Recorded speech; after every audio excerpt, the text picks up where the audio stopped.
quel est son avis sur la possible transparence des élections présidentielles et la publication des résultats au Cameroun? Est-ce qu'on doit s'attendre à un risque de fraude? Est-ce qu'on doit se préparer à une guerre civile? La question est claire. Je pense que la question est également légitime parce que si on regarde ce qui s'est passé à la dernière élection présidentielle en 2018, où il y a eu un contentieux électoral, les résultats qui ont été proclamés ont été contestés, oui, et il y a eu beaucoup de dysfonctionnements et on a dénoncé la fraude lors des dernières élections présidentielles. Donc du coup, c'est clair que les Camerounais s'inquiètent, les Camerounais doutent sur la transparence de ces élections-là, sur la véracité ou alors sur la légitimité de la publication des résultats. C'est ce qui est de bonne guerre. Et voilà, donc du coup, le journaliste doit poser cette question-là. Écoutons ce qu'il va dire par rapport à ça. Ce que moi je dis, je vais sortir par là.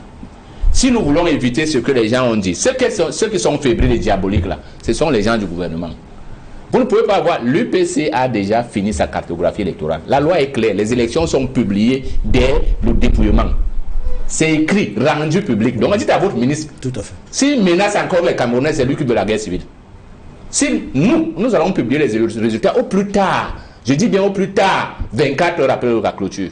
On aura tous les résultats, ils seront publics. Parce que la loi, article je crois 133, est claire. Bureau de vote par bureau de vote, ça sort. Si ça ne sort pas, c'est une fraude. Donc arrêtez de menacer les Camerounais. Et c'est la dernière fois que cela se passe dans ce pays. Que ça ne se fera plus comme avant. Et il a précisé que les responsabilités dont vous parlez, il s'agit de quelles? Il parle de ceux qui sont en responsabilité.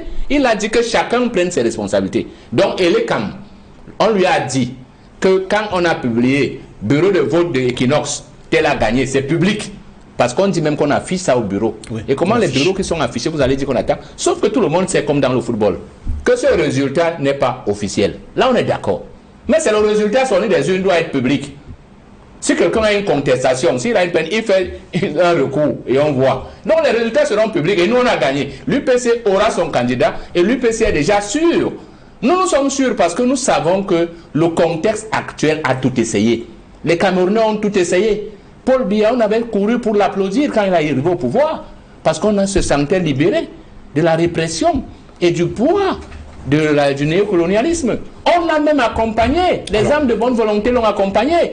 Il s'est fait entourer pour maintenir de manière systémique une corruption qu'on ne peut plus déloger, une incapacité. Lui-même a dit, le Cameroun fonctionne maintenant sur la force d'inertie. Pour ceux qui font la physique, savent ce que ça veut dire. Ça veut dire que c'est une gesticulation sans effet positif. Oui, personne ne souhaite une guerre civile au Cameroun. Nous voulons tous que tout se passe dans de bonnes conditions. Mais il faudrait que Elekam fasse son travail. Il faudrait que le Conseil constitutionnel fasse son travail. Qu'on arrête avec ces histoires de fraude-là. S'il y a une transition pacifique, c'est pour le bien de tout le monde. Comme j'ai dit, si celui qui remporte les prochaines élections présidentielles au Cameroun, il a 7 ans.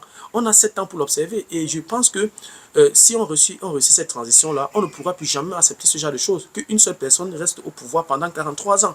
À un moment donné, même dans un lieu de service, quand tu t'assois déjà 10 ans quelque part, si tu n'es pas quelqu'un vraiment, je vais dire, de dynamique, si tu n'es pas quelqu'un vraiment qui n'a pas les pieds sur terre, tu auras les problèmes, tu auras l'impression, avec trop de routine, tu auras l'impression que tu n'apportes plus rien, en fait, tu n'es plus innovatif et tout. C'est pour ça que de temps en temps, on fait des petites rotations et tout. Ce n'est pas évident. Rester 43 ans sur place, la conséquence, c'est l'inertie. La conséquence, c'est l'inertie. Donc, je pense qu'on ne pourra plus jamais accepter ce genre de choses. 43 ans au pouvoir, je pense que c'est beaucoup. Même si tu as la volonté, la force, l'énergie, tout ce qui va avec, tu ne peux pas, c'est difficile de diriger un pays aussi complexe comme le Cameroun pendant 43 ans. Donc oui, je pense que ce militant de l'UPC, il a raison sur beaucoup d'aspects. Voilà, c'était tout pour la vidéo d'aujourd'hui. J'espère que la vidéo t'a plu, j'espère que la vidéo a été à la hauteur de tes attentes. Voilà, si la vidéo t'a plu, je te prie de la partager au maximum. Si de temps en temps tu aimerais regarder ce genre de vidéo, ou alors si les contenus de cette chaîne t'intéressent, abonne-toi tout simplement à cette chaîne pour ne manquer aucune vidéo. Et si en plus de ça, tu actives la cloche de notification, alors tu recevras de manière automatique une notification lorsqu'une nouvelle vidéo sera publiée. Voilà, si entre temps tu as des questions, des remarques, des suggestions, des critiques, ou alors des propositions d'amélioration, n'hésite pas à m'écrire en commentaire. Un like me ferait énormément plaisir. Merci encore pour ta disponibilité. Merci pour ton attention. C'était Fabrice Zopo. On se dit donc au revoir et à la prochaine. Ciao.